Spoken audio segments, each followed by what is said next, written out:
Sport Alec Show, baby! Ladies and gentlemen, welcome to another episode of the Smart Alec Show podcast. And to our new listeners, welcome and thanks for tuning in. Today on the show, we got an absolute sports business beast in the house. He currently interns with Wasserman, which is a culture-centric agency working at the intersection of sports, entertainment, music, art, tech, and beyond. We'll get into all that in a second. He also is a brand ambassador for Kevin Durant and Rich Kleiman's 35 Ventures. He's worked with the NBA, Bluewire podcast, the bank, Morgan Stanley, and even worked the Combine Series and Summer Leagues with Under Armour. What the hell, man? This guy has done it all and hasn't even graduated undergrad yet. He's probably already been to the moon, discovered all the answers to the universe. This man is just a sports business tank. So welcome, Walter Tchougoue. How you doing, bro? Pleasure to meet you, man. Let's get it. Appreciate it, Alec. Really appreciate it, man. That's one of the craziest introductions ever, but really appreciate it, man. Yeah, just really happy to be on the show, get the opportunity to chat with you, man. Hell yeah, hell yeah. I mean, you deserve it, bro. Like I said, I mean, you just so what's the secret, bro? Let's dive into what's the secret to you finding all these opportunities and not only finding them, but like landing them and succeeding enough to keep getting yourself more opportunities within the sports business space, man. How have you done it? I mean, to be honest, for me, it has been like more so curiosity, if anything. Like my freshman year of college, or even going into college, like I didn't really know what I wanted to do per se. I knew I was like you and I know we were both interested in sports. We were sports fans, consumers, and all that, but I didn't really know what I wanted to do, right? But my freshman year of college, I ended out and I didn't have any internships at the end of my freshman year. I was going back to work a retail job, and not that there's anything wrong with any retail jobs or anything, but for a college student, you typically want to do as many internships and things of that nature as you possibly can. So I had a friend of mine who, was doing an internship at Google at the end of his freshman year. Like at the end of your freshman year, you're doing an internship at Google. Like that's different, right? Yeah, So that is different. Freshman when year. freshman year, and like he's Yeah. telling me I'm gonna be living in California this summer. This is at the end of freshman year. I'm like, damn, bro. Like that's really crazy. So Yeah. we were all happy for him. That was huge. And I think that's when that kind of motivated me to really just start looking for opportunities where I can kind of invest myself into the corporate world and kind of learn about what I'm trying to get into, right? So for me, it's really just been being curious, getting on the phone, being on LinkedIn consistently, reaching out to people, learning about what's going on in the industry, and applying. Like that's always been my thing. Like I've always felt like from that day on, it's like there's nothing that's gonna stop me from, getting to the level that I want to get to, right? So from UA being my first internship after my sophomore year, like after that, it was just really just about continuing to meet people and, learning about what they're doing and, opening up these opportunities. No doubt. So just like a chain reaction of, you land an opportunity, you do a good job because you're curious and you apply what you've learned, right? From being curious. And then like you just keep meeting people. And then that sets off the chain reaction of everywhere else. You go, okay, respect, bro, respect, man. Wait, so what do you study, man? So I'm an international business major right now. So my family is originally from Cameroon, Okay. and I was actually born there. My family moved here when I was one. Then going into college, being from a predominantly French speaking household, Uh-huh. I knew I wanted to work in sports, but my parents were saying, go be an engineer or a doctor or something. I was like, man, hell no, I can't do that. So hey, I wasn't that big of a fan of school. So I was like, man, I know doctors are in school for like, I don't know how long, and I'm not the most technical person ever. So No, I I feel wanted that 100%, bro. I mean, respect to you, right? Like you said, coming from another country and coming here and going to college, like obviously your parents want the best for you and they right. want you to that's my thing, right? Like coming from a Hispanic household, it's like your parents always want you to go down the safest, most traditional path so you could be like financially stable, secure, right? So it's like go work in finance, go be a doctor, go be a lawyer, like these very secure things. But I'm like you, bro, where it's like I know that's not me. I'm not as technical in that sense. I'm more curious and passionate about other things. So that's cool that we both found our way into the sports biz space, man. But Yeah, that's wild. So Cameroon, bro. So you know French? Yeah, my whole family knows French, man, down to my Yeah. youngest brother. So that's a really good thing. My mom kind of ingrained it in us when we were young. She used to get Yeah. mad, spoke English in the house. She said, "Speak it." So I that's a got good thing you. that she did. That's wild, bro. I don't know many people that speak French. I know obviously a bunch that speak Spanish, a few that speak Italian, and a select few that speak Portuguese. But you're one of the first people I met that speaks French, bro. So Oh, respect, man. that's That's great. wild. Have y'all ever like gone to Europe or anything, and you kind of interact with the language over there, or like or over here in the States, or what? It's always been my dream to go to Europe. Unfortunately, I've never been. I was able to go back to Cameroon my sophomore year of high school. Get to meet the family. There's being an environment of other French speaking people, but I personally haven't been to Europe. My parents have. Pretty messed up that they didn't take us with them, but that's always been my dream. Like even in a working environment, to be in a place that isn't domestic like the U.S. Being maybe going to Europe or China. Just being in those areas where you're kind of outside of your comfort zone and you're learning like different cultures. So that's always been Yeah. a dream of mine for Yeah, sure. that's what it's all about, bro. Just like getting out the comfort zone and you, like you said earlier, just being curious and really opening up your mind to those different cultures and dialects and all things of that nature. I've never been to Europe either, but since we're making moves in this space, I'm sure we'll get there here pretty soon. You'll get there pretty soon. Should work We'll, with Wasserman and whatnot. But we'll, we'll have to plan a joint trip. yeah, So we'll have to do it, bro. We'll definitely have to do it. So what's Wasserman like, bro? What's the internship been like? What's up with all that? So Wasserman has been great. I think the best part about Wasserman is, you know, I think the open door policy type of thing. Mm. And I'd say the same thing about Under Armour as well. So those companies that allow interns to come in and have this sort of open door policy where you can kind of reach out to anyone within the company and learn more about what they're doing. That's always been a thing that I relish, and I try to take advantage of it as much as possible, right?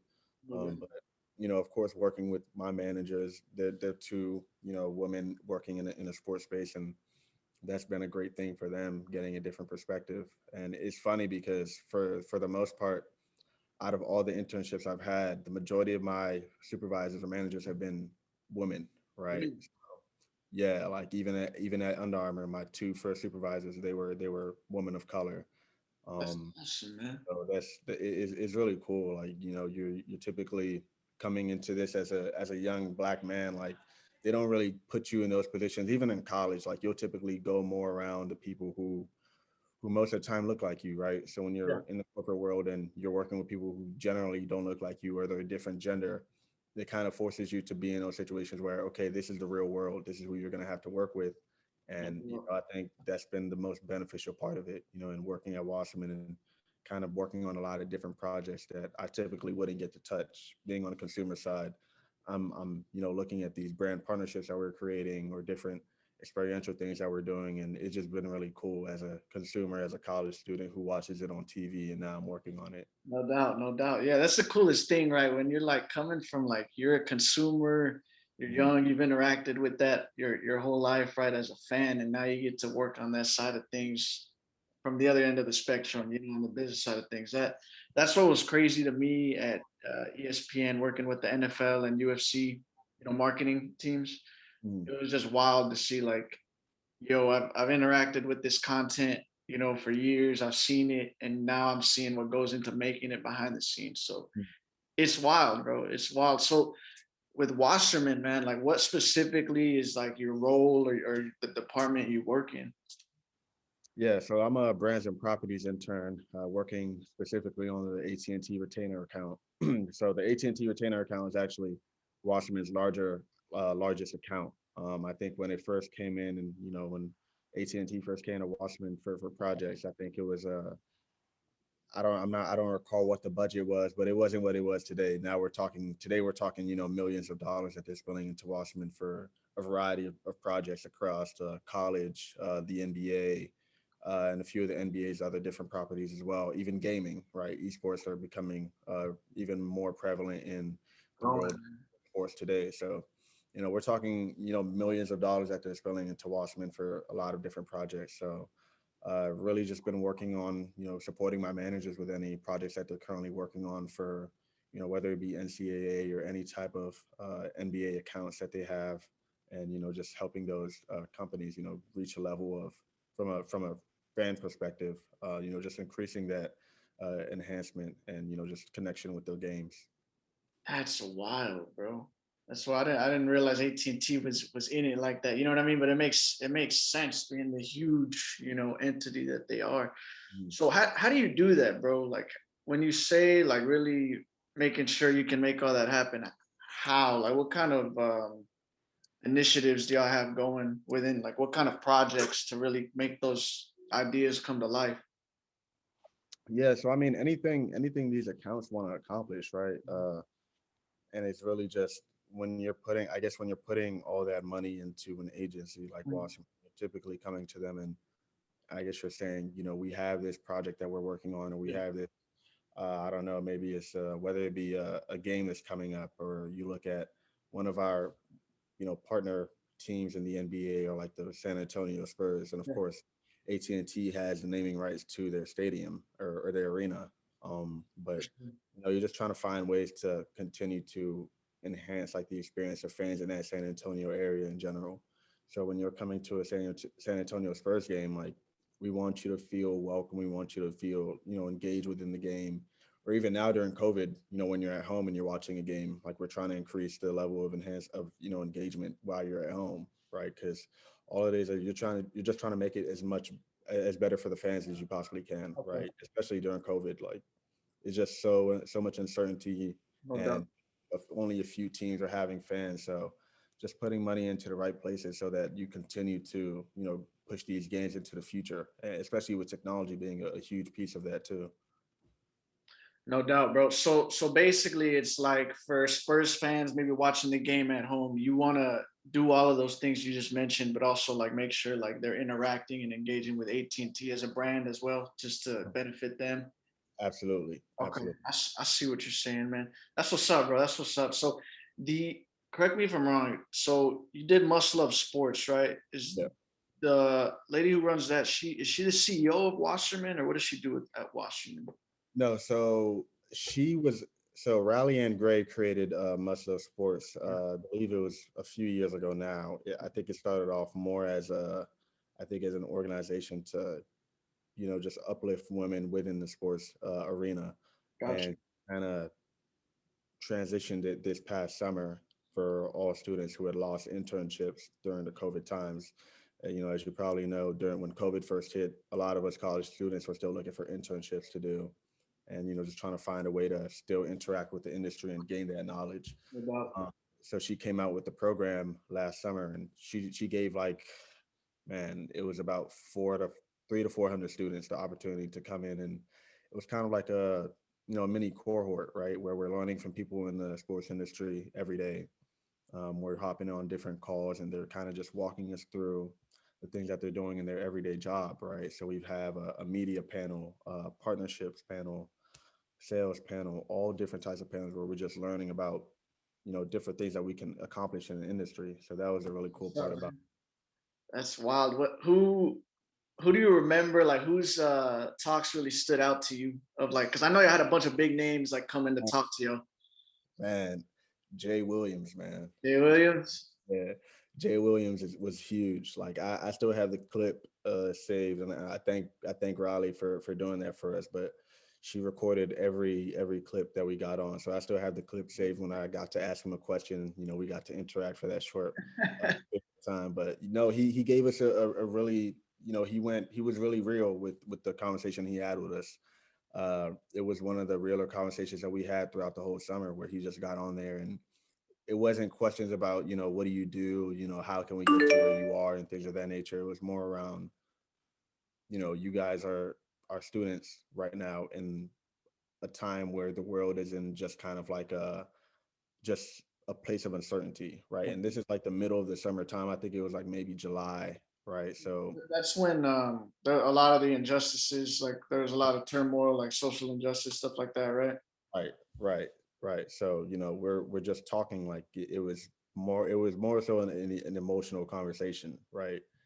And you have people on there, you have students of color, you have all different type of races, and just having a conversation about what you can do to make the world better, right? So that's more so what it was about. And I really resonated with this whole conversation. And I keep that video, and I look back at it sometimes. I got to talk to Jay about that, so that was really cool. That's what's up, man. Yeah, sometimes those deep conversations, those are the ones that really resonate with you, as opposed to really just asking like functional questions about someone's job. You know what I mean? Especially in times like that with everything that was going on. Jay Mm, Williams, he seems like a real like authentic, purposeful dude. So that's what's up, man. What did you get to ask him? oh man, I wish I could remember the question. What did I ask him? Man, I don't even remember what I asked him, but I literally don't. But I know for the most part, he was just authentic about everything, right? Like the one really cool thing that I do remember though was he showed us the room where he records, where he comes in live for ESPN, Word. right? So he took us to the room where he usually logs in, and he showed us the little iPad. He's like, yeah, this is where I log in, put my they direct me right onto TV. So that was a really cool part of what he did. Showed us the little room where he works. But The behind the scenes. That's what's up, man. That's what's up. it was really cool. Yeah. Any other big names I got to talk to? Because I met Naomi Cutter. She was another one of the interns, right? So I got to speak with her a while ago. This was like in September, Hmm. but she was telling me a bunch of the other cool stuff y'all did, man. So that's what's up, bro. Any other big names you get to speak to? Man, I'm trying to think. And Naomi, shout out to Naomi too. Me Shout and out to Naomi and them. I were in the same capstone group for MLS as well. We got to work on a project for Bleacher Report, so that was really cool. Oh shit, Um, really? no, absolutely. What was that like? What was the Bleacher Report project?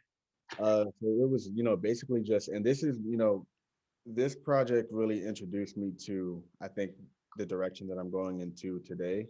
Okay. But we were working on a capstone project for Bleacher Report, basically creating activations for their VR Kicks drop up that they do every summer, right? So, just working on activations, finding different personalities that we could work with, and different brands that we can work with to activate, and working around the parameters of COVID as well, and then thinking about possible solutions when there isn't COVID. So just being in that space, and I think that's what really introduced me to like the brands and partnerships type of thing that I'm looking to doing now. But that was a really cool project, and working with Naomi and the rest of our group, we really brought that together. So really fun experience from last summer. That's what's up, bro. Damn, so you've gotten to work with even more companies than I thought. Bleacher Report on top of the list. That's what's up. Yeah, the brands and partnership space is interesting, bro, because it's like certain partnerships can just like you get into different fan segments, right? Like you can go like you're hitting like really nice intersections of different fans that you could tap into and really, grow the fandom. For example, like when I was at ESPN, they were really looking into the cultural intersection points between like, basketball and music, basketball and fashion. So it's like the NBA has like a billion different ways they can do partnerships, whereas like the MLB or NFL, certain ones make sense and certain ones don't. Mhm. But yeah, man, it's definitely interesting. That's what's up, bro. That's what's up. Absolutely. And even on that point, like I think when you're talking about partnerships, like I think back in the day, I think it was really segmented at that time, right? So when you're looking at, I think when people got introduced to, how you're bringing those two different worlds together when you're talking about music and sports and things of that nature and fashion, like even looking back at Allen Iverson and his AI his shoe commercial with the Jada Kiss back in the day, like that was crazy. Like I think that's one, of course, is Allen Iverson being who he is and just being a part of our Black culture and opening that up for us. But Bro. underground rapper like Jadakiss coming out and being on that commercial said, when you're lining those two things together, like that's kind of where you get the thing of, ball players want to be rappers and rappers want to be ball players. Ball players, A yeah. lot of things like that. It's all intertwined, all of it. Yeah, it's very intertwined, and especially in today's world with social media, because it was like back in the day, it was like you really identified with maybe one or two hobbies. Like I like to watch sports, and that's kind of like that was your thing, or I like to play golf, or I like to do this, or I like to do that. You know what I mean? But now today, it's like you can pick up a bunch of hobbies, just like passing time on YouTube. You could pick up a hobby of like, oh, I'm learning how to grill now, and I like watching sports, or oh, I learned how to do this and do that. You know what I mean? So it's like people are so multidimensional now. They have different hobbies, a bunch of different things that they like to tap into, and you really see that in the brands and partnership space today because companies realize this and they're tapping into those things a lot more, bro. But Absolutely. dude, I'm curious, man. So what's this brand ambassadorship with 35 Ventures like, bro? Because 35 Ventures fascinates me. Like just Mm. KD and Rich Kleiman, just the whole business side of what they're doing. Rich Kleiman, I've heard a lot of things about him, just like the agent he is and the person he is. So what's that like, bro? No, so it's essentially I'm a brand ambassador for Boardroom. Okay. So Boardroom is it's a vertical of 35 Ventures. So mainly focusing on just integrating people into the industry of sports, right? So there's so much that goes into the industry of sports these days, right? So that could be whether it's sneaker sales, or you're talking about different technological innovations, or you're talking about whatever these athletes are investing in. So just a platform for people that are invested in the sports industry to come on and just expose people to everything that's going on this multi-billion-dollar industry of sports. So as a brand ambassador right now, I've been charged with just creating a marketing plan to ultimately just spread the image of the Boardroom on my campus and just across I think for me the goal is the whole Baltimore and DC metro area. So that's been my goal, not just my campus but the whole DC Baltimore area. But it's been really cool. Like I've been, to be honest, and I think with situations like these, I would say I'm not the biggest social media person, right? Okay. I'm not a social media guru of any sort. I don't post that much either. But the best thing I've done, and the first thing that I actually did to attack, this role was reaching out to everyone that I knew was right. So I reached out to a girl who goes to my school that I knew was a brand ambassador for other brands like a TikTok, and I believe it was another one in the Towson area. But just reaching out, outsourcing to people who are either expert who are experts in these fields or have kind of done this in the past. So that's always been my thing. I don't like to, sit on my hands and be like, okay, let me just try this. Like I'll make sure to reach out to the 10 people I know who have done it and be like, hey, I don't know nothing about this. Like what are some of the things that you've done? So that's been the main way for me to attack it too. That's great awareness on your part, bro, because a lot of people they would maybe waste time or resources, you know what I mean, trying to do something that's really not their strong suit. But you just having the awareness to say like, all right, I know I'm not, this ain't my thing, and Mm, it's not my time to like try and invest in it right now. So I'll reach out to people that I know that are right. good at it, gain some insight, maybe leverage their talent at that skill. You know what I mean? So respect to you, bro. I think that's a valuable skill, bro. And sometimes I struggle with that in terms of like I know what my strong suits are, but like maybe I need to outsource other stuff that I'm not as good at. So like for example with this podcast, right? Like I'm a great networker, great speaker, we have a good time on the podcast, like great insights or gain from it, good conversation. But then it's like on the back end, the editing, the sound, the audio. I've taken that same approach as you in terms of like, all right, I'm no like beast at this, Right. audio engineering. So it's like I'll go to my buddy who actually works in production and like gain some insights, or like another buddy who knows how to edit the clips. Like, hey, what do you use? What are some tactics? And that's real insightful stuff. You know what I mean? But yeah, bro, that's what's up. That's what's up, bro. So how else do you really like market the Boardroom other than like social media? Like, do you do anything on the ground to kind of gain awareness for it, like on your campus or stuff like that? Yeah, and that's really the tricky part, right? And it's funny, we actually just started, so we're like 2 weeks in now, coming to, I guess, the end of I want to say week two, but Okay. it's a tricky thing being in a remote environment where you don't really have that much access to a lot of people. on your campus and things of that nature, right? I think a Yeah. lot of students as well, or they may be worn out from school or internship that they're doing, all these other things. So it's really hard to really capture an audience with something extra that you're putting in their face, and they don't, they're kind of burnt out from everything else. But I think my whole approach, and I was able to talk to a good friend of mine, Maddie, who actually has her own media platform where she specializes in things like this. And this is the type of conversation that we had. Like, how do you really attract people or gain attention from people who are burnt out from being on media in general, Yeah. right? Yeah, especially in this COVID environment, like you Right. said, it's like everyone. I think I really realized it like last spring, right? Mhm. It was just like when everything went remote, it was like every brand realized, like, all right, this is the time to hammer like everything digital. And then Mhm. everyone got burnt out, you know what I mean? And that still holds true today, especially with school and internships. So it's definitely a challenge, bro, with the whole COVID environment. So respect to y'all for troubleshooting that and still figuring out ways, bro. Have you ever spoken to KD or anything, man? I have not. I'm waiting for that day. That's why I'm trying to work my ass off here so I can get that opportunity. From the No, DC area originally too, right?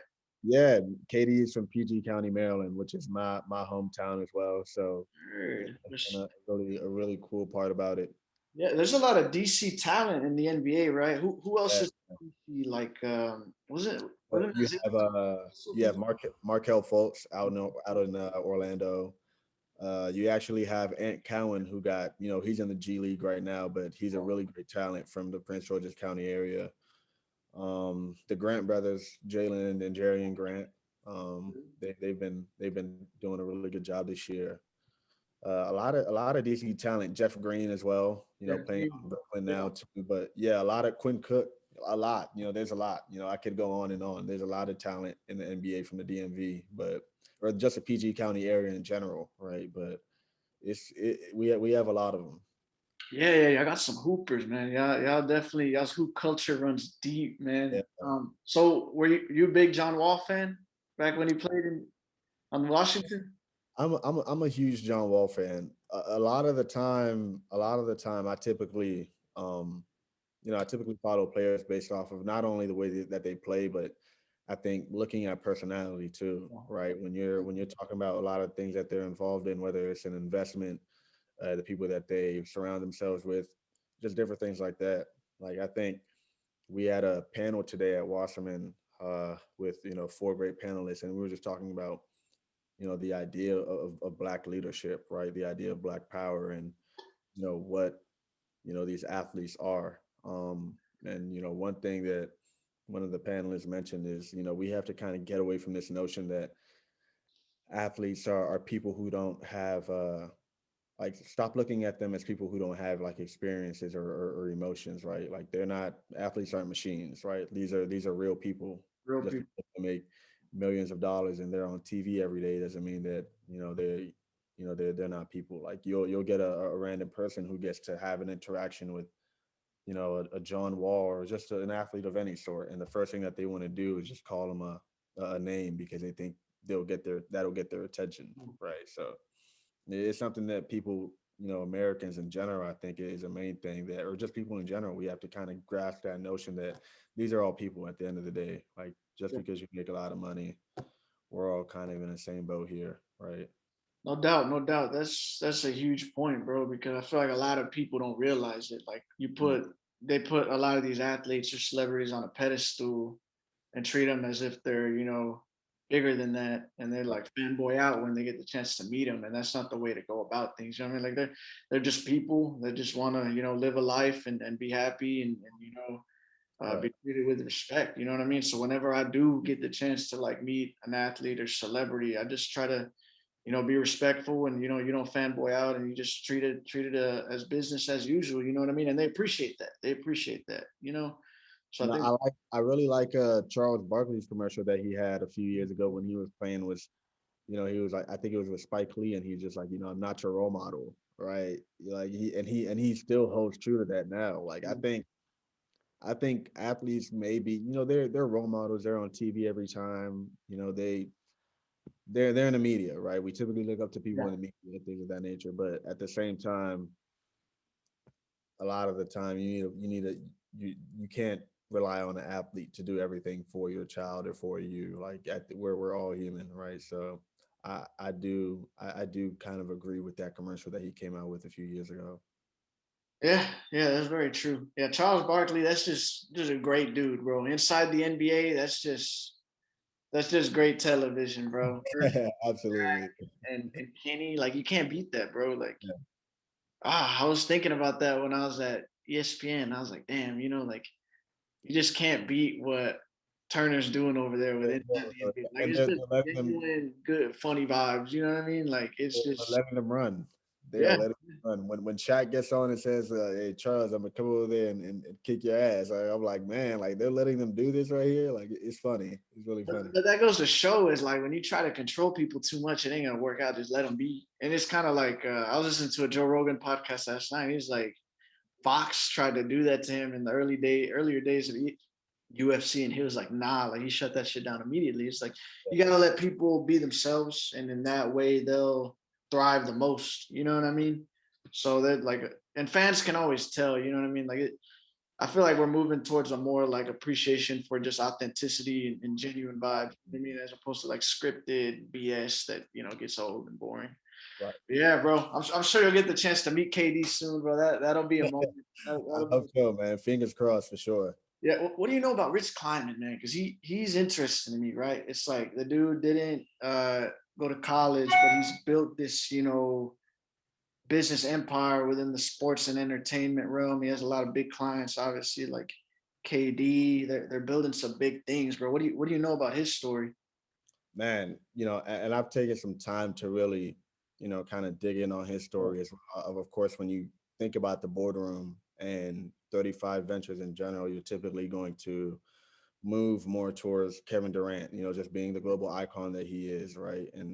But looking over on the flip side with Rich, and we had the chance for him to hop on to our initial boardroom brand ambassadors chat, and I think it's really just about being a mogul, right? Like he is an absolute business mogul, and when you talk about, you look at all these people who didn't go to college or dropped out early to create something, and I think that's basically what he is someone that had a vision and kind of pushed it through, right? And for someone like KD, to I guess to trust him with his business and his friendship, that's huge, right? And the one thing that Rich is, or that I look up to him for is, just really being authentic with everything that he does, right? When we got on there, he was like, "Look, if you have an idea that you want to bring to us, like we're all open to it." And he said this to the whole boardroom brand ambassadors cohort, right? Like if you have an idea, we're open to it. Like the main thing is about pushing the boardroom into another dimension. Like that's what we're about. We're trying to create an environment for young professionals to come in and be innovative and just create an environment where we all know about sports. We all know about the different investments that are going on. We all know about the future of sports and the things that we're putting forward to create that and help that grow, because sports is going to continue to grow. Like you have things that are continuing to be added. A few years ago we did not have sports betting, or it was illegal, right? And now it's becoming such a huge part of the game. A lot more cities are legalizing it. uh, I just saw today that Canada is, pushing Yeah, to legalize sports betting as well. Like it is becoming huge, and blowing up, bro. It's blowing up. I'm uh, glad I invested in that DraftKings stock about a year ago. That man, gave me a nice little return right there. That in pen, for their bar stool, but for sure. yeah, bro, it is booming, and I think it's cool that they're bringing an awareness to the business side, the industry that sports is, because I don't know if you felt this way, but like growing up, huge fan, like sports was really big for me in just terms of like developing who I became, right? And something I'm passionate about. But I didn't know there was a whole business behind sports. So you see it on TV, but there's so many roles. There's so much that goes into the behind the scenes of that, and that Yeah, people never knew about. And that's part of the reason why I did this podcast, is that like when people saw on my LinkedIn, like, oh, you got an internship with ESPN within marketing, like I didn't even know that was a thing. You know what I mean? they thought it was just the broadcaster roles that you see on TV. So it's like the fact that they're bringing an awareness to the whole industry is very cool to me because the industry is just blowing up from, memorabilia and sports cards. That whole industry is just blowing up. Sports betting, and once they bring it to like Florida, Texas, like it's just gonna go through the roof, bro. So that's definitely very hype to see that whole space growing. And it's dope that you're a part of it, bro. No, and I'm happy to be a part of it, right? Like just resonating with these brands, and that's the biggest thing. Like when you look at it, and like I look back, and I'm getting ready to graduate here within the next few months. It's just been really cool for me. And like I said, like I take every opportunity as just a learning opportunity. Like I'm not even I've done I've done a lot of unpaid internships right throughout my college career, and that's another thing that I try to stress to people. And of course, sometimes it always depends on what your financial situation is looking like and things of that nature as well. But like for me, like it's never been about the money. I really don't care, right? Like a lot of the times my friends will ask me like, why do you keep doing unpaid internships? I'm like, man, like I'm having fun just being a part of the organization, the brand, right? Like I'm having fun just doing the work, being, from not from being a consumer to being on this side of it. Like I'm having fun just being a part of that. So I feel like eventually it'll pay off, of course, right? I think the work that we put in now is going to pay off twofold, but this is the fun part of it, being a young kid and coming into these organizations and seeing the work that they're doing that you're a direct consumer of, right? That's been the biggest thing. And even when you're talking about sports cards, that is huge. That is a really huge part. And Boardroom actually has a vertical called Boardroom Breakers that's focusing on this industry of sports cards. So everyone should definitely go check it out. Is gonna continue to grow. We have I think a few weeks ago or a month ago they announced that LeBron's rookie card went for I don't know how many That's million. crazy. Yeah, we Like were like 24 or something crazy, bro. Like, and he's like, yo, I got two of them in my safe. I didn't know that. So two, like what I mean. So it's gonna continue to grow. And it's just about exposing people to these things that are going on. no doubt, no doubt. So what'd you say that was called, bro? The boardroom breaker vertical? Boardroom, yeah, boardroom breakers on IG. Yeah. I heard it here first. Check it out. Yeah, it's wild, bro. It's wild. I remember I really started looking into it when I was looking on StockX, Luka Doncic's rookie cards. Mm, The day he hit the buzzer beater against the Clippers, yeah, in the bubble, bro, his thing shot up like from $300 a card to like seven something, just like the ungraded ones. And I was like, damn. And then like I was reading in Front Office Sports today that it was like now people aren't even trading physical cards or assets. They're trading like stuff digitally, like a little screenshot of a moment in time of Zion dunking, like digitally, bro, using blockchain. So it's getting more and more in the weeds every day, bro. But I want to hit on a great point about what you're saying earlier about unpaid internships and you enjoying what you do. You're enjoying the process, bro. And I yeah, think if there's anything that I've learned from speaking with successful people and just reading and just being a curious person, it's that like usually when someone is just chasing money or chasing approval or status, it doesn't really lead to happiness, and actually it doesn't even lead to as much success as people who love the process, bro. They do something because they love it, not because they want approval from everyone or they want money, you know what I mean? Like entrepreneurs that really chase their own dreams, their own goals, is because they loved what they did and they had a vision for it, right? So I think you're hitting on something big. Like obviously, not everyone has the financial means to be able to sacrifice time that they could be making money to put themselves through school or help their family. Not right, everyone can sacrifice that time to really do an unpaid internship or work on a startup or stuff like that. But for those who can, like if you have the choice to like chase passion and purpose over like money and like external approval, like I think you should do it every time right. because it's just a more fulfilling life and you're gonna have more purpose to drive forward and be more successful anyways. You know what I'm saying? So Absolutely. respect to you, bro. I think you're doing it right. That's how I aspire to operate as well. So respect there, man. Thank you, bro. Really appreciate it, man. And it's and it doesn't stop here. Like you continue to go, you continue to try to learn as much as you possibly can. Like I think that's always going to be my approach. Like no matter where I end up, I don't know where I'm going to end up, but I always want to be in these environments where I'm around people who are focused on improving the environment of sports, the business of sports, right? So that's always going to be my goal. Like as a consumer, as a young kid, like I never thought I could be in these environments, right? So every time I'm working on a new project or touching something cool that I used to watch on TV, like it's really fun for me. Yeah, it's like that excitement as a little kid. Like I can't believe I'm really working on this. That's what's up, bro. So I wanted to ask you, how's your NBA internship experience, bro?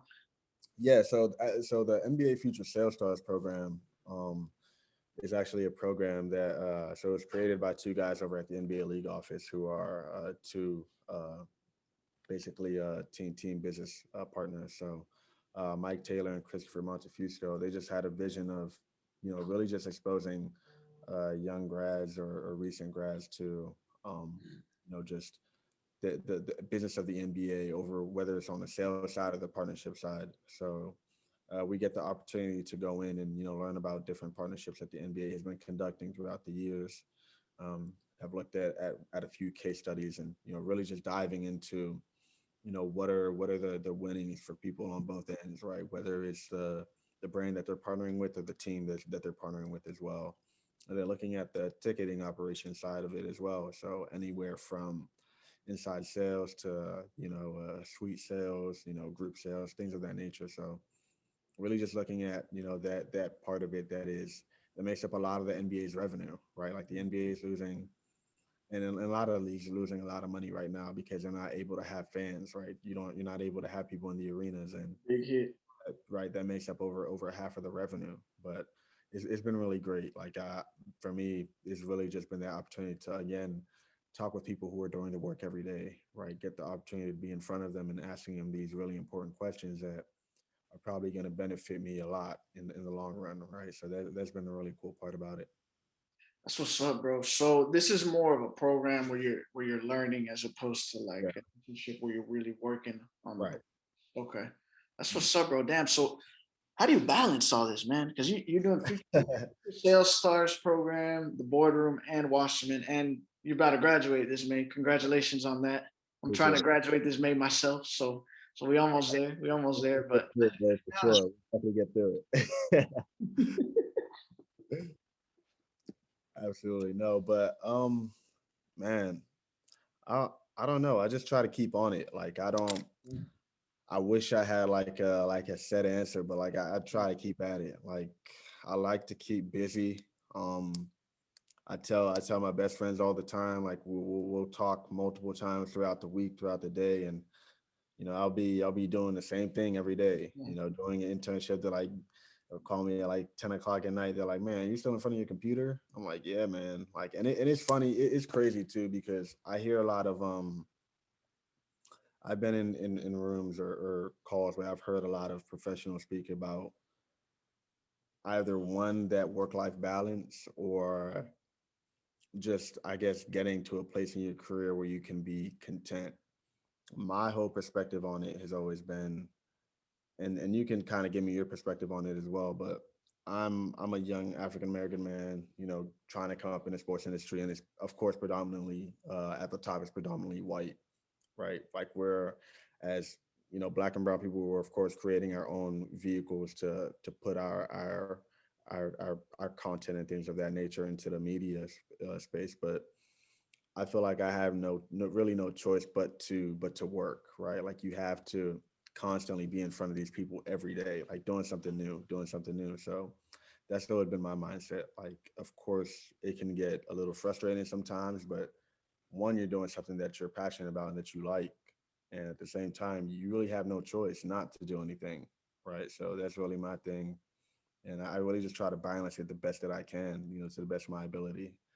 It's not like I'm doing finance or anything where I'm just crunching numbers all night. So yeah, that's that'll the be difference. another story. Yeah, I'm learning about sports, so that's the much better part about it. Yeah, yeah. There's definitely a difference between like grinding like crazy with something you love versus grinding like crazy with something very difficult that you don't love. There's a different like level of burnout that'll come in. You know what I mean? Like I have some buddies that do investment banking, and some of them They love it. That's what they like to do. That's cool. Couldn't be me. You know what I mean? But Right. you know, like one of my buddies, he loves it, so he keeps going and he grinds. And I think that's a good point you make, bro, about like like a lot of industries, and I think especially the entertainment industry, there's like a lot of nepotism. And what I mean by nepotism is like, you know, they have a family member or a friend of a friend that works in the industry that can get them in. And, you know, they might not have to work as hard because they will always have those connections to be able to get another opportunity within the space. Mm, But I think like so I was reading this book.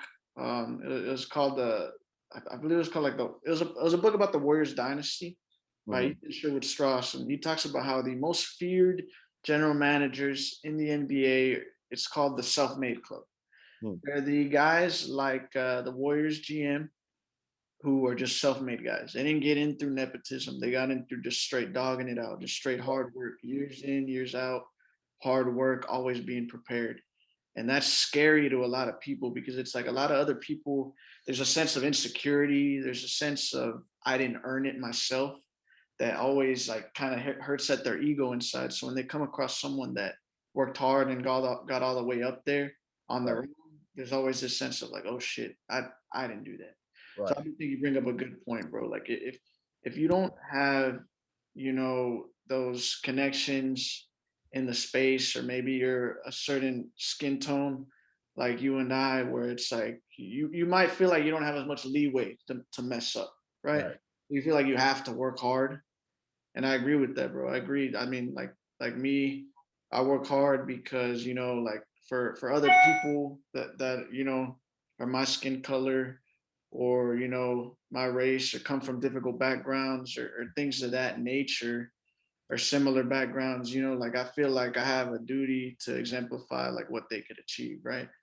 Like I have to work hard not only for me, but like for my family, for my younger siblings, because I'm the oldest of four, and Right. for other people that, you know, maybe they grew up a certain way as well, that you know, maybe I can inspire them. But that keeps you going, right? At least for me, it keeps me going to know that it's not just for me.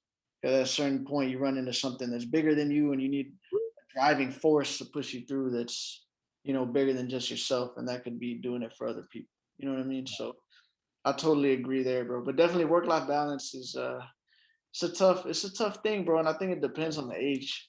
Like at Yeah. our age, we could go harder than someone that you know, has kids, you know, married, other obligations. You know what I mean? There's always a different pace you can go depending on what phase you are at in your life. So I'm trying to figure out a way to go hard while also like living a happy life and doing other things like, you know, staying healthy.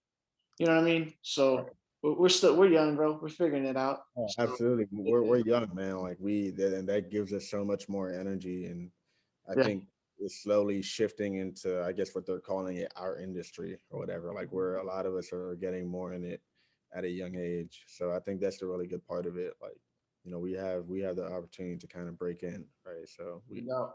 right. No doubt, bro. But dang, bro, your experiences. That's what's up, man. That's what's up. Did you so since like I'm really big into the podcast space, right? Like I'm obviously starting my own and this and that. What was Blue Wire like, man? Because I know a lot of people that also have podcasts that use Blue Wire. Oh man. When I tell you, Blue Wire was one of those experiences where like it was just absolutely crazy. And I mean like crazy in a good way.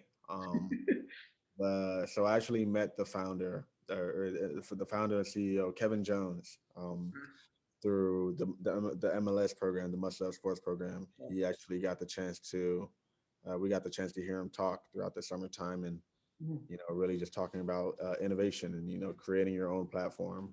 So Kevin used to work for a radio station out or just a media station out in the San Francisco Bay Area. Used to interview the Warrior players, things of that nature, and he just chose to do things his way. Create media the way that he envisioned it, that he envisioned media should be. So Blue Wire being a startup media company that focused on giving people the platform through podcasts to really expose people to sports, in an authentic way, like not through your regular kind of tailored white guy on the radio, just Yeah. you out, right? So it was absolutely great being there as a kid. First time on a startup business platform too, so that was really cool. But I was working on something different every day. Every day, like the team was absolutely cool. We were working on something different every day. One day it might be valuations. One day it might be creating an athlete pitch for an athlete that we want to bring onto the network to have a show or things like that. Getting on calls with agents. Got to talk to AJ Vaynerchuck, right? So Oh, it shit. was a lot of cool things, man. Good stuff, So bro. I always thank Kevin for exposing me to things like that. And I was working directly under him and Maggie Lanter, who are they're just two really cool people. The whole team was cool. So Damn. my experience there, I never take it for granted. It was a really cool thing. Man, Yeah. they raised $5 million through a Series A, right, by the end of 2020. 5 million, man. So it's crazy, man. Absolutely crazy. Dude, so yeah, I just feel like working with a startup, you always gonna get that crazy experience, bro. Yeah, That's so yeah. valuable. So that's what's up that you got that. I've never gotten the chance to work with a startup in that sense. So that's wild, bro. What's AJ Vaynerchuck like, bro? Because everyone knows Gary Vee, and some people are like, some people think he's annoying. But AJ, it seems like AJ is like really big into the entertainment and sports space, Yeah, and kind of like more behind the scenes, bro. What was yeah. me? And I personally love Gary Vee. I watch a lot of his videos. Like even when I was doing the boardroom stuff and I got that project, like I went to his page and kind of looked through. He's big into investing in businesses and utilizing social media to to advantage, right, and things of the nature. So I love Gary Vee. I think he gives a lot of great information. A lot of people don't like his delivery, but who cares? But AJ, People's problems with him lie, right? Like on the delivery side of things. But I'm right, a fan of Gary Vee. Sometimes I guess the content does get repetitive and annoying, and I could understand why some people like don't like that sense of optimism. But for me, I think he's a beast at pattern recognition. I think he's right, obviously a natural born leader and entrepreneur. And a lot of his lessons, like if you just are open minded to it and listen, like it's true. Like just being able to recognize patterns within people, within society, that's how you can build businesses. You find inefficiencies, you scale them. That's how you build businesses, right? So I think right. he's at doing that. Like he said like 2 years ago that sports cards were going to blow up. What happened? Sports Wow. cards blew up. And he's been an investor in a lot of big things, so it's like he knows what he's doing. You know what I mean? So I'm also a big fan, bro. No, he's absolutely a visionary, man. Absolutely. But 100%.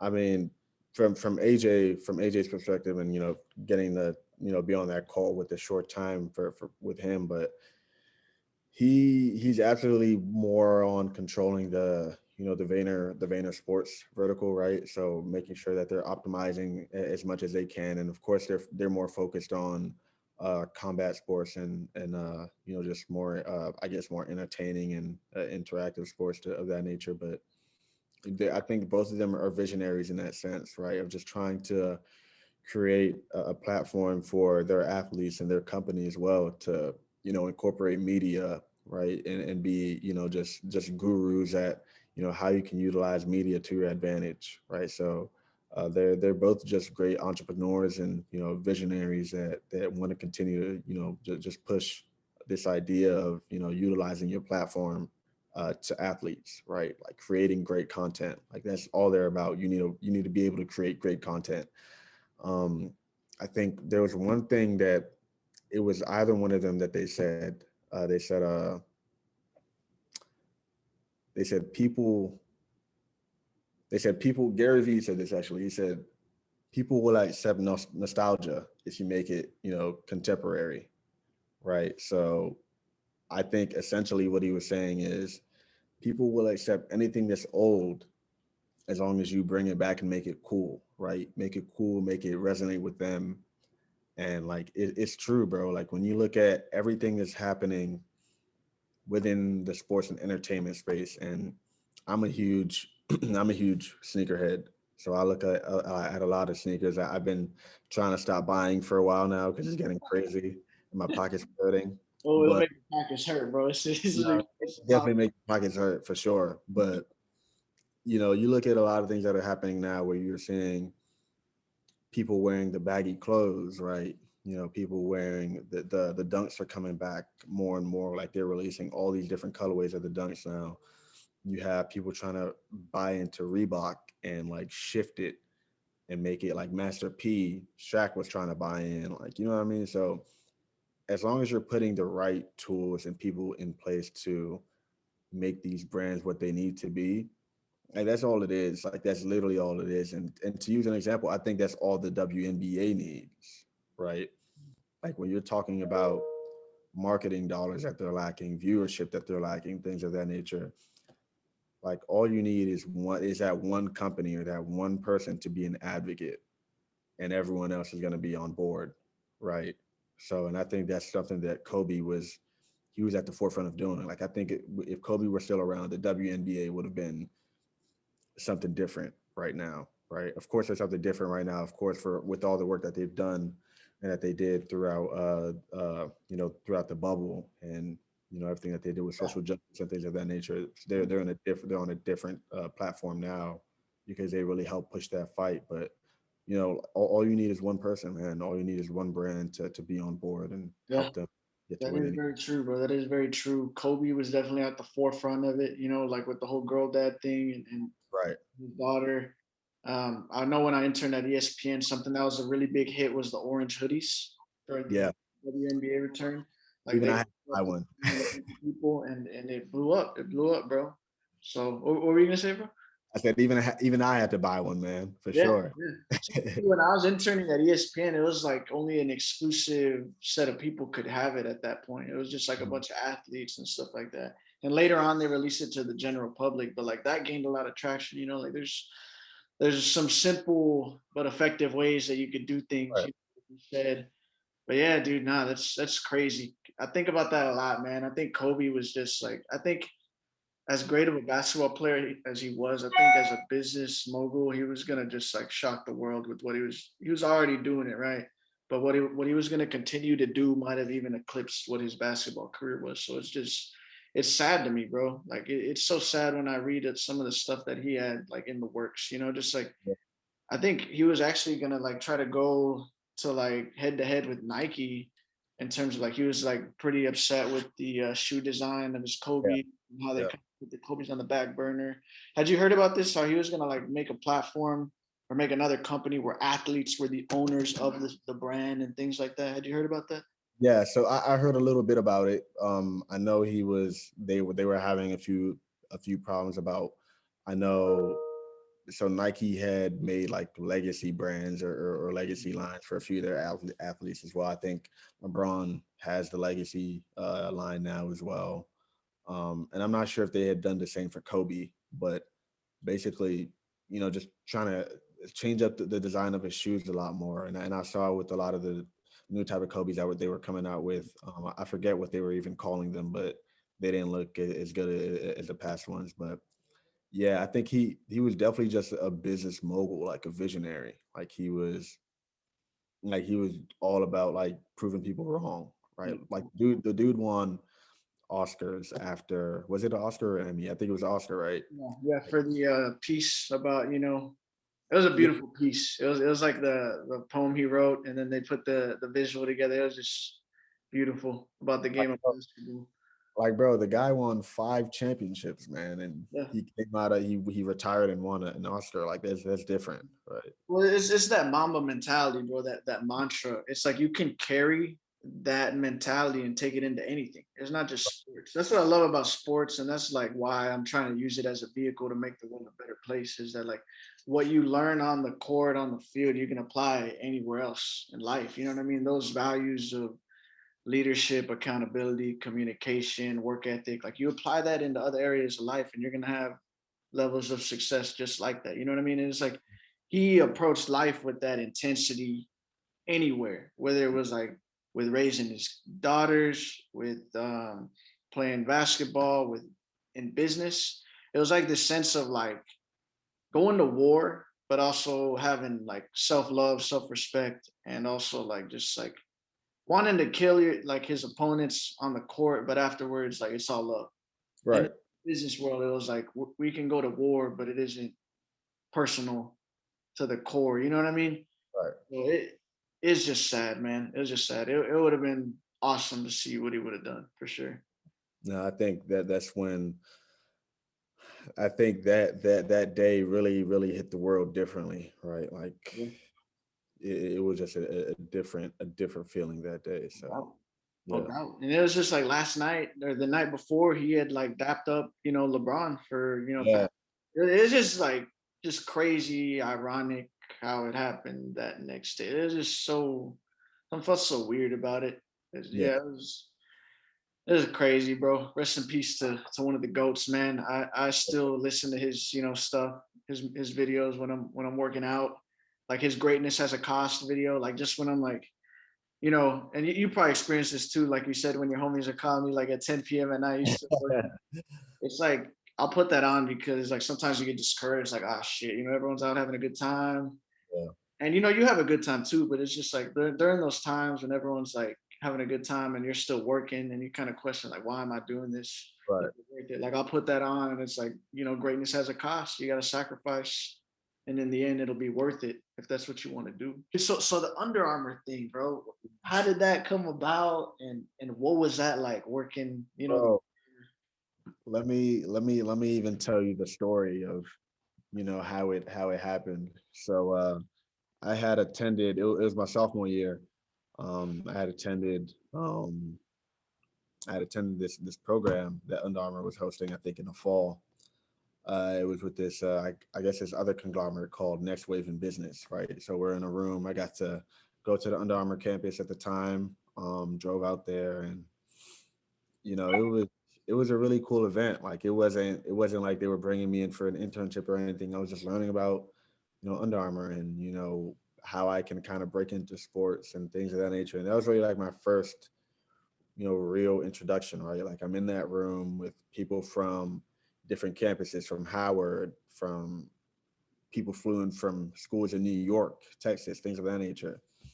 And to be honest with you, man, like I'm in that room and I'm like, yo, like how did I get here? Like looking over, I'm looking over at the other name tag and like it says like University of Notre Dame. I'm like, damn, like I be watching y'all on TV. You know what I mean? I'm like, man, I go to Towson, man. Like I don't think it's really nothing like that big. Like I go to Towson, but you go to Notre Dame.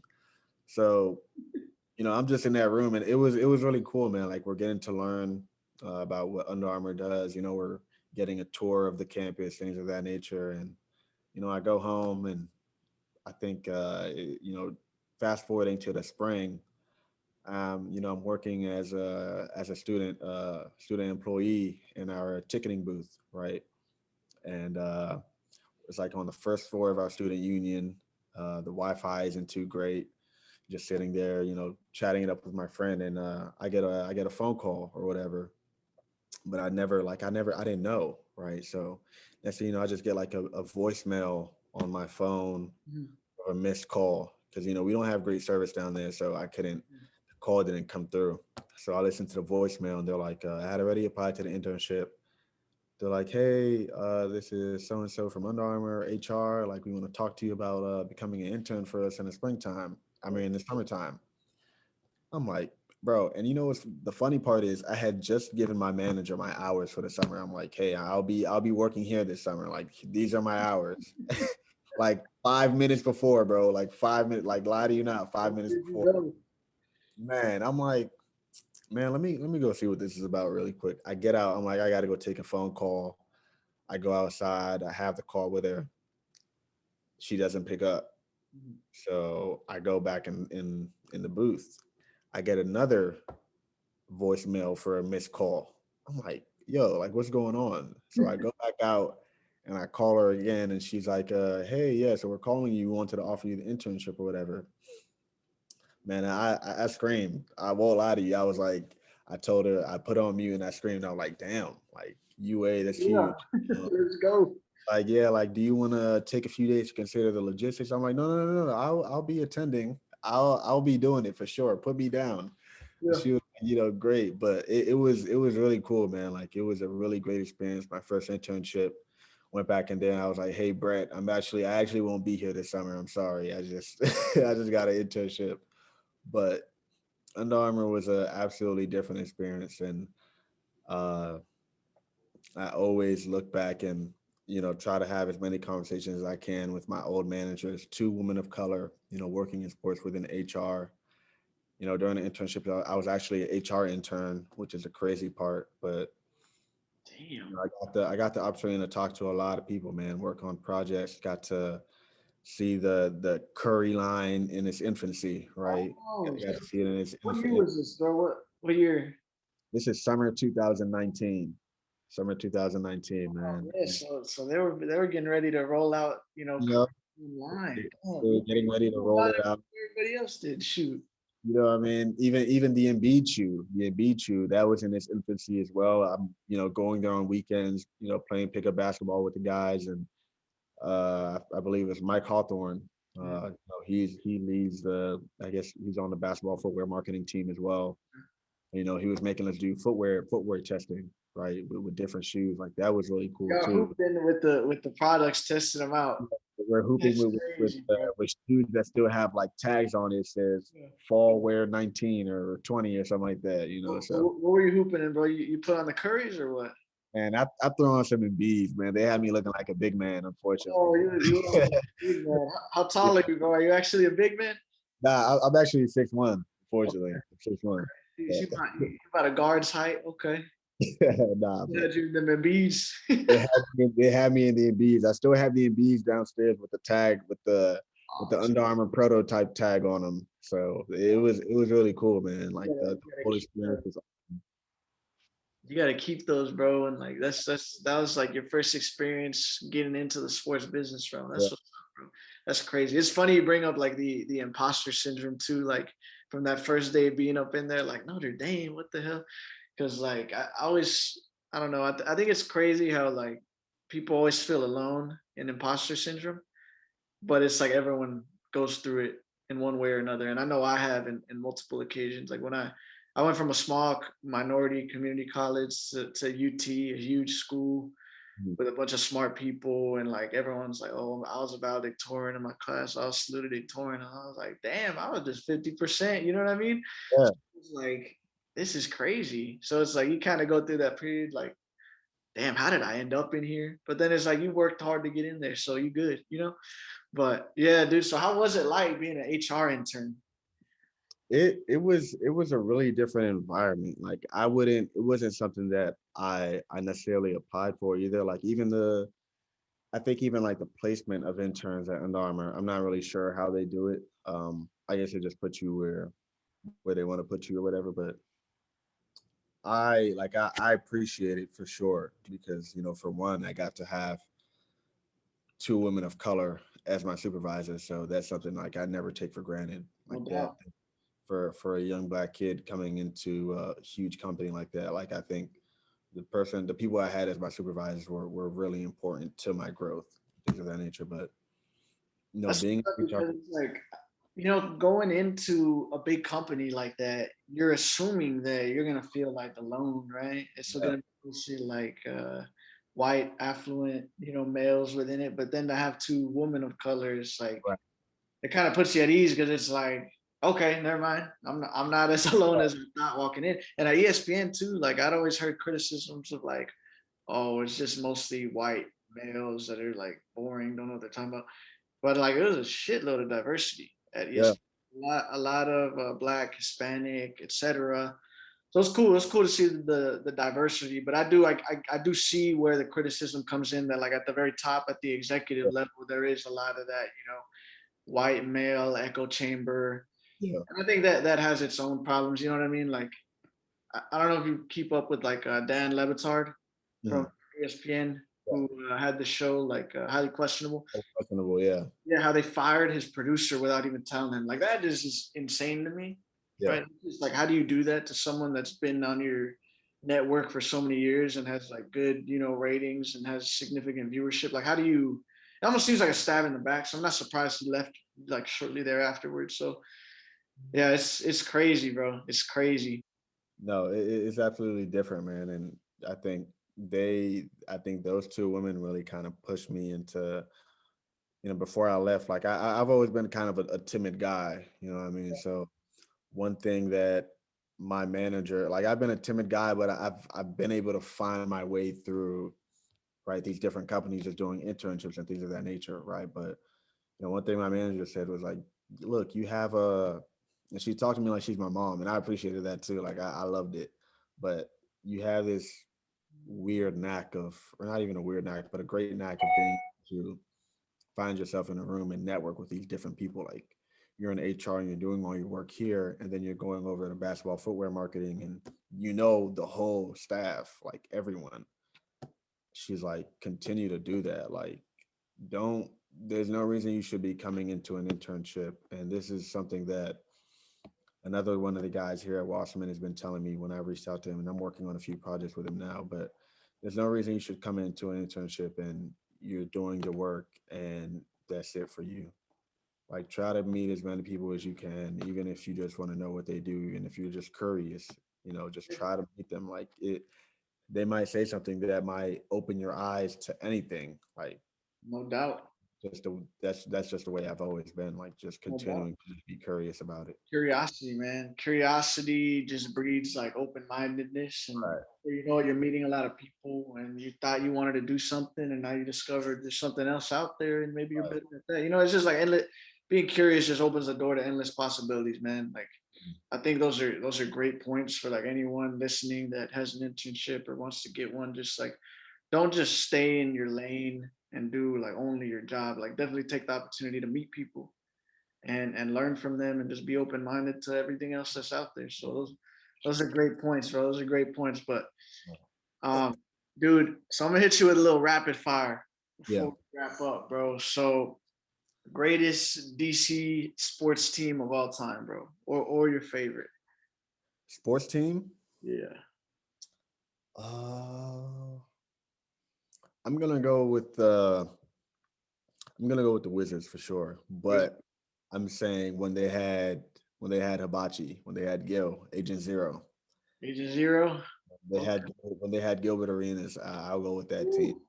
I used to watch those games when I was young, when my dad was still into basketball. Those LeBron and Agent Zero East Coast battles, man, different. I wish I was watching basketball during that time because no chill Gill. That's a Man, right there, bro. that guy, he was different, man. Like I love him more now for like his personality, but like Gil was just a different guy, and I love those gold and black jerseys they used to have back in the day. I'm trying Yeah. to find that jersey, man. I need it. I need it. Shoot, if I come across one, I'll send it your way, bro. Cause I swear I've seen one before. Those the golden ones with the old Wizards font across the Yeah, yeah, yeah. yeah. Dude, no, Appreciate. I'm a huge Gilbert Arenas fan. Like I love watching his highlights. Like on offense, that man, like there was a couple years stretch where that man was just deadly, bro. Just deadly. And injuries and other shit, got in the way. But that man was just a fucking killer. And then his personality is hilarious. He's just like his is great. He's a funny dude. He's a personality entertainer by nature, bro. For sure, man. I see why you say that Wizards team is your favorite one. I love that guy, man. I Yeah, really, no Chill Gill and John Wall for me. yeah. Definitely two of my favorite DC athletes ever. Then again, I don't know dating way back in the day. I don't know all of them, right? But yeah, John Wall, just like fastest dude with a basketball on earth at one point in time. It's like if that man would have had a 3-point shot, it would just been like one of the fucking best point guards. Sure. But yeah, Bradley Beal, I don't know, man. I'm hoping he comes to Dallas. I think we got to get it. I hate to say it to you, bro, but we got to get Beal up out of there, bro. He looks like he's in prison. I thought he was gonna be ready to get up out of there too, but he came out and he said he wanted to stay. I was surprised by that, to be Give honest. that bag. Yeah, I was surprised by that. I thought he might end up in either LA or Milwaukee, to be Yeah, honest, yeah, no, or, me or too. Miami. I Yeah. was really surprised, but he secured that bag. But hey, guess what? Now they're talking about he wants a trade. So But yeah, I'm sure he'll be out of there by the end of the season, yeah, because who else said they wanted to be wherever they were long term? We were talking about Russ, right? And he ended up he's been to about 2-3 teams in the past 2 or 3 years, however long he left OKC. So Yeah, I think so. Russ. Yeah. Yeah, it's crazy. Russ has fallen off, man. Just real inefficient. I took a Yeah. sports analytics class here at UT, and my professor, his name's Kurt Goldsberry. Um. Writes for ESPN. He used to do analytics for the Spurs and Team USA. Mhm. But he really dove into like just how Westbrook, even in that MVP year, there was a lot of sporadic, erratic play. Yeah. It's like even in that triple double year, we got the MVP, and it's just like he's not a bad player, but he basically his argument was that he's a bad asset because like for that price tag, for what he's doing, how cold he shoots from three, and then not even taking into account the ego personality conflicts that it's yeah, man, it's sad to see he's kind of falling off, bro. Like Yeah. He's more of a like get the ball and like just go type of guy. Like as far as we're talking about, if we're talking about a set offense, I'm not putting Westbrook in there in a half court. yeah. Right. Like we're talking about transition on the go. Oh, yeah. That's where Russell Westbrook gets his money. Oh, So yeah. yeah. Transition. Give me Westbrook. Give me prime Westbrook. Any Yeah. transition. This is just nasty. But in the half court, I'm good, bro. Yeah, like we're like people like a lot of times people bring up the argument of who are you taking, D Rose or Westbrook in his prime. Like I personally don't think that that's an argument. Like you're definitely taking D Rose over over Westbrook in his prime. That's But disrespectful to D Rose, Steven yeah, Adams. And that's not saying Westbrook wasn't a beast in his prime, but like D Rose just had a better shot. I don't know. I'm biased to D Rose. That was my favorite player, like in middle school. Like, nah, you got to take D Rose there. right. So who you got winning the championship this year, bro? I'm going with the Lakers, man. Absolutely going with the Lakers. I'm a huge LeBron fan. I hope I hope my guys over at Boardroom aren't seeing this, but Oh, KD, bro. They huge. say KD reads and listens to. Yeah, I hope not, man. Yes, last night wasn't great, but I don't think it counts. And Kyrie, I'm glad Kyrie came out and said we'll see them again because that wasn't a real game. But I'm going with the Lakers. I'm really for Bron again. I need Bron to eclipse Michael Jordan. Um, so we got to keep chopping away at it here. That's what I'm rooting for too. I got Lakers as well. I'm rooting for Lakers, despite me being from Dallas, being a Mavericks fan, being real bullish on Luka. I don't think it's our time yet, obviously, based on our record, right? Yeah. But the Lakers, I think, when fully healthy, there's kind of times where you're like head and shoulders they're above everyone else when they play to their abilities. But I will say, bro, despite Brooklyn's struggles on defense, that offense looks scary. I'll give them that. But Lord. also the Utah Jazz, bro. The Utah Jazz keep playing like this. There's something going on right there, bro. Like that team's nasty. Mm-hmm. Absolutely. No, and I thought, as far as even on the East, I'm of course saying Brooklyn's going to be in the finals for sure. I've been, messing with my friends telling them they're going to get knocked out by Philly, but I definitely think, Brooklyn will be there with LA. I don't think Brooklyn has any Clipper tendency at all. Yeah. But definitely going to be Brooklyn versus LA, and I'm looking forward to it for Oh, sure. it's gonna be epic, bro, because it's like KD versus LBJ again. But like Yeah. 2012 when it was like everyone was hyped, like LBJ versus KD. This is gonna be Yeah. the Magic versus Bird of this decade. But then KD went to the Warriors and it kind of wasn't as hype. You know what I mean? But this one's gonna be fucking epic, bro. Because then it's also like the narrative of Kyrie versus LBJ, and it's like James Harden is in there. Kyrie, and Kyrie's been talking a lot of shit, man. Yep, bro. It is. Oh my God.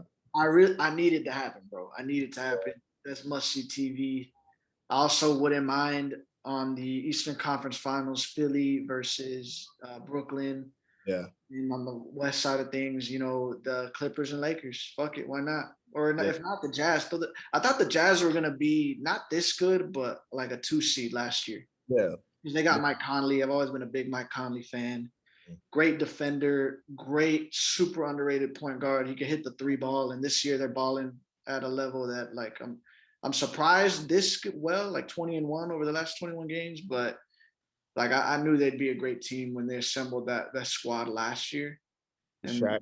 Shaq brought it out of D Mitch, man. He was Yeah, like, D Mitch. he showed this guy something.